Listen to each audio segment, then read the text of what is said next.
Meet the father of modern gynecology, Dr. J. Marion Sims. He's been dubbed the savior of women and the architect of the vagina for developing revolutionary gynecological procedures and tools like the dreaded speculum.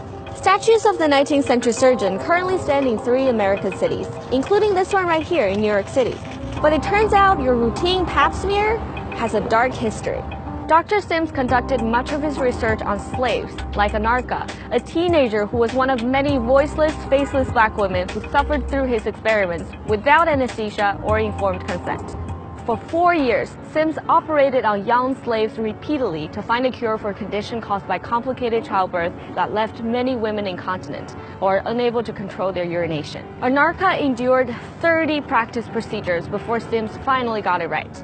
According to historian and medical ethicist Harriet Washington, Sims knew the operation was extremely painful, but wrote that using anesthesia was not worth the trouble or risk. In fact, the pain was so excruciating that the woman had to be restrained by 2 male surgeons just to make it through. And that's why many people are now calling for his statues to come down.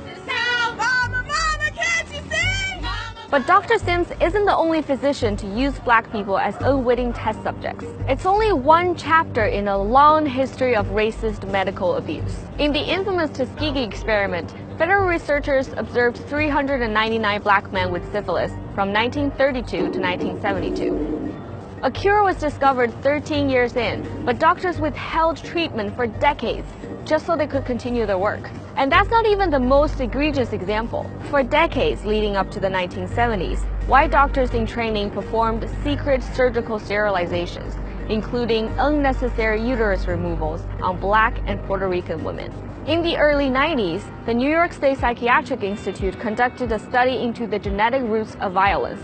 The researchers recruited mostly low-income black boys and injected them with a drug known to be poisonous. The boys' mothers were given a whopping $125 for having their sons participate. And to this day, we still don't know the long-term effects this experiment has had on those kids. These stories are horrifying, but racism in the medical field isn't a thing of the past. A 2016 study found that a quarter of medical residents who were surveyed thought black skin is actually thicker than white skin.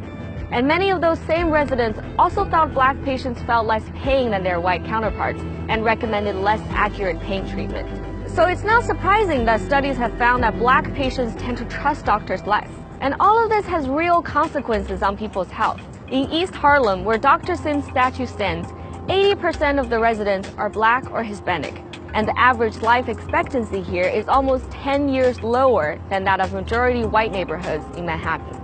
So maybe it's time we stop celebrating this racist history and start recognizing the centuries of abuse people of color have endured in the name of science.